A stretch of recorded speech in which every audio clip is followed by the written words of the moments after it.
À tous les mois, on va recevoir une pharmacienne qui va nous conseiller sur différents sujets qui touchent notre vie quotidienne.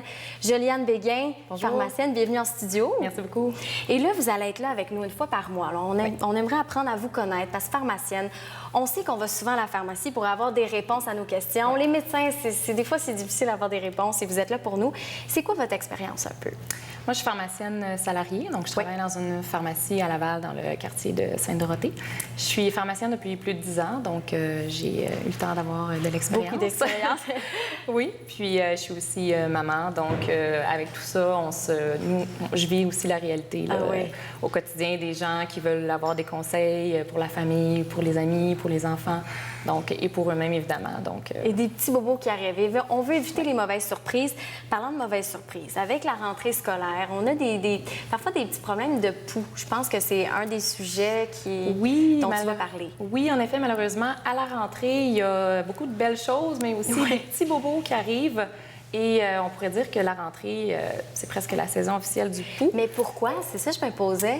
Parce qu'il y a beaucoup de nouveaux contacts avec les nouveaux amis. Donc, c'est important là, justement d'aviser les enfants de certaines méthodes de prévention, comme par exemple de ne pas échanger les casquettes, faire attention avec l'hiver, les foulards qui s'en viennent, des choses comme ça, de ne pas aussi de se toucher les cheveux directement. Donc, c'est beaucoup des méthodes de prévention qui sont importantes. C'est quoi les différents mythes qu'on a au niveau des poux? Est-ce que ça saute pour vrai? Là? Comme là, on a une distance assez loin. Là. Oui, on a toujours peur, mais non, le pouls n'a pas d'aile, il ne saute pas, il ne vole pas.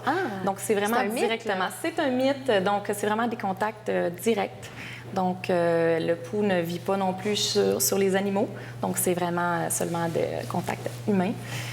Donc, ça fait partie des différents mythes aussi. On se demande souvent si on peut associer ça à un problème de propreté. C'est pas le cas du tout. Non? Un pouls ne choisit pas un cheveu sale ou propre. Ça n'a aucune importance. OK. Donc là, si on se passe une brosse à cheveux, là, c'est sûr qu'on se contamine puis qu'on donne les poux à On notre est plus à risque. Le contact le plus souvent, c'est direct. Donc, vraiment tête à tête. Mais oui, ça peut se transporter là, sur les objets non animés, pardon. Mais un pouls, ça vit seulement 3 jours maximum sur une surface. Donc, il ne faut pas avoir peur non plus là, si ça fait 2 semaines que la brosse à cheveux est dans le tiroir. On est correct. Fait que 3 jours, c'est notre date limite. 3 jours, oui. OK, c'est sécurisant, moi. On dirait qu'on a toute peur de ça, des poux. Oui, je sais penser ça. Ça nous pique, ça nous démange un peu.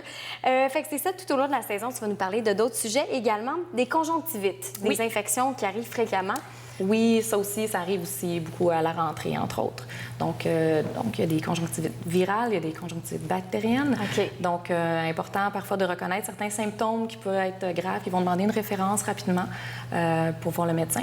Donc, sinon, parfois, on peut le traiter aussi en pharmacie. Comment on attrape ça, des conjonctivites? C'est par frottement, un contact aussi, là. Donc, Puis on peut se faire des bobos, mais... On peut se faire des bobos, oui.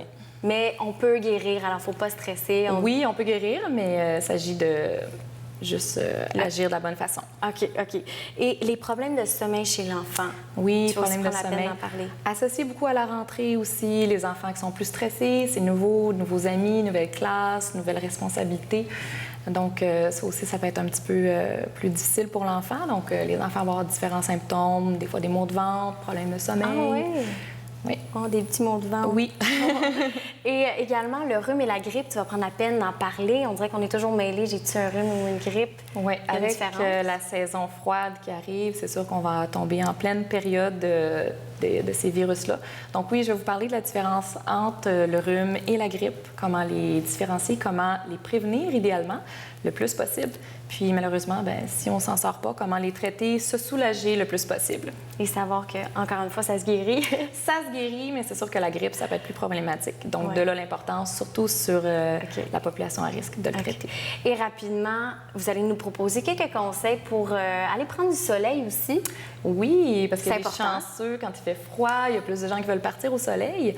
Donc, je vais essayer de vous conseiller pour passer des plus belles vacances, des vacances en santé.